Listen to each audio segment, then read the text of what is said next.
Scene pertama memperlihatkan Pak dosen yang sedang dicangcang oleh Pak Lurah dengan todongan pistol. Dan kemudian jedor.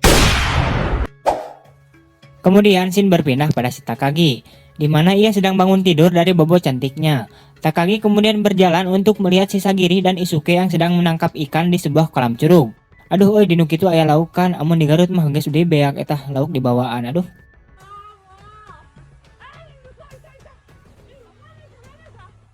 Di sisi lain, para warga masih berusaha mencari keberadaan mereka semua. Kemudian Takagi dan teman-temannya melanjutkan perjalanannya untuk segera pergi keluar dari hutan di desa tersebut. Namun di sini mereka malah terpisah. Karena salah satu temannya itu yang bernama Ichi, ia melihat Hina yang ngajak Ucing Sumput. Si Ichi ini terus ngejar si Hina sampai akhirnya dia terjatuh. Ketika melihat ke samping, ternyata si Hina itu sudah mati. Di sisi lain, si Isuke dan Sagiri mengikuti si Ichi yang siga di beberik bagong itu, namun apesnya mereka malah bertemu dengan salah satu warga dan warga itu menembakkan anak panah ke dadanya Sagiri. Isuke yang tak tahu dirinya harus berbuat apa karena tidak memakai topeng, ia kemudian memutuskan untuk menyerangnya karena warga itu memeluk si Sagiri. Namun pada saat ingin membunuh, lagi-lagi Isuke berhasil luluh oleh teriakan Sagiri yang berkata bahwa dirinya tidak akan membunuh lagi. Terlihat sepertinya Isuke ini menyukai Sagiri. Cie. Dan kemudian mereka kabur. Sementara itu si Ichi yang sudah melihat si Hina mati, ia kemudian berlari ketakutan, namun apesnya malah ketemu sama si A bertopeng. Tanpa bacot-bacot, si A bertopeng ini langsung nyasar bohongnya dan mengakibatkan hulunya terpisah dan ngapung ke dalam air.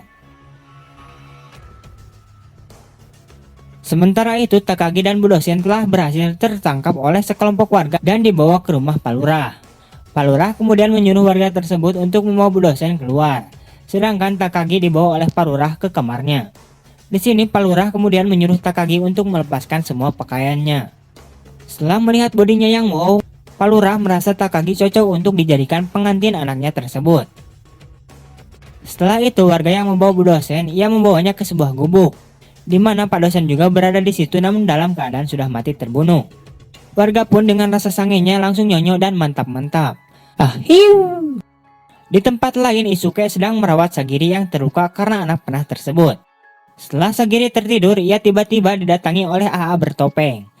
Pinter sih ya nyium bawah nyirna, padahal aku nu ngamejaan atuh. Dan seperti biasa, tanpa kuku lutus, ia langsung menghantam bohongnya. Perutnya ini mah maksud teh. Perutnya. Mendengar geraman Sagiri, Isuke yang sedang menangkap ikan kemudian segera masuk ke dalam tempat persembunyiannya dan menyadari bahwa Sagiri telah mati dibunuh.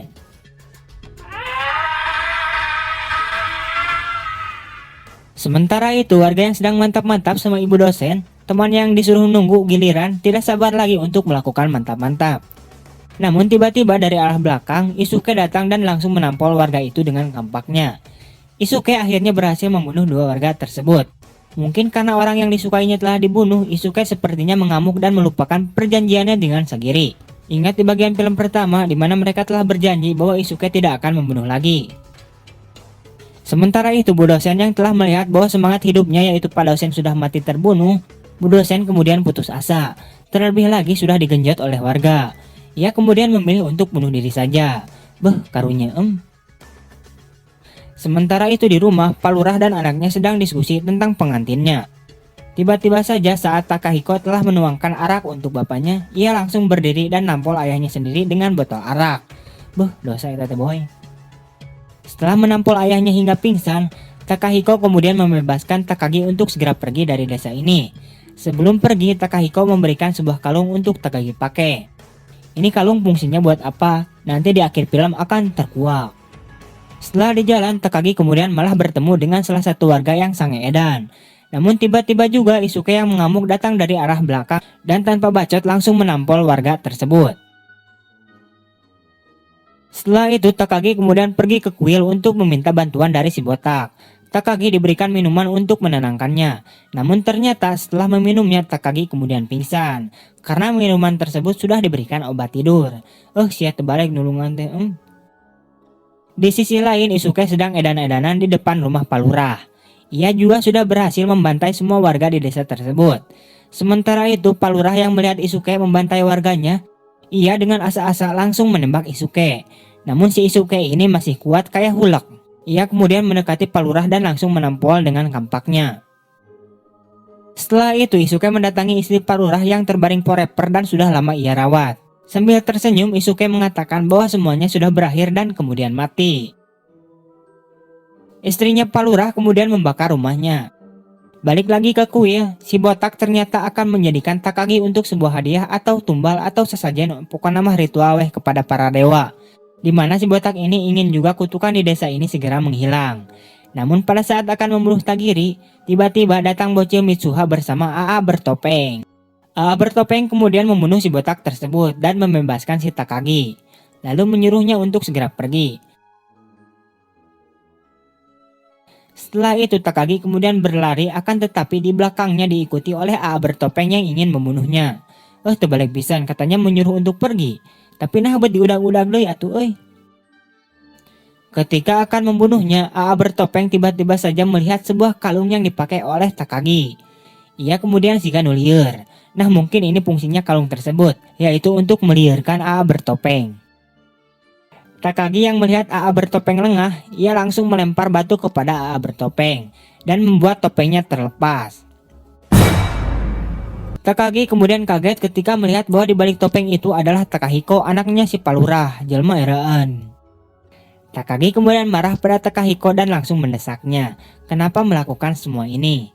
Takahiko yang malu-malu, ia menjelaskan bahwa dirinya ingin menghilangkan kutukan desanya dengan caranya sendiri. Dan lebih baik para wanita yang datang ke sini langsung dibunuh saja tanpa diincar terlebih dahulu. Takahiko dengan rasa saltingnya ia tiba-tiba saja tisoledat sampai jatuh. Dan pedangnya sendiri tertancap di dadanya. Dan pada akhirnya dirinya is dead. Setelah itu Takagi meninggalkan Takahiko yang udah mati. Namun apesnya lagi malah ketemu sama beruang. Dan beruang itu pun langsung menerkamnya sampai mati atuh.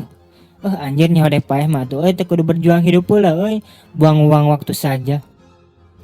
Cerita pun berakhir dengan desa yang sedang terbakar. Ini mungkin akibat istri Pak Lurah yang membakarnya dan kemudian tamat. Seluruh penduduk desa itu mati dan hanya nyisakeun si bocil ini. Gue gak tahu anak siapa ini anjir. Oke Pak, terima kasih telah menonton. Kurang lebihnya mohon maaf. See you next time and bye bye. Jangan lupa like, comment, share dan bagikan ke teman-teman kalian ya Pak. Oke.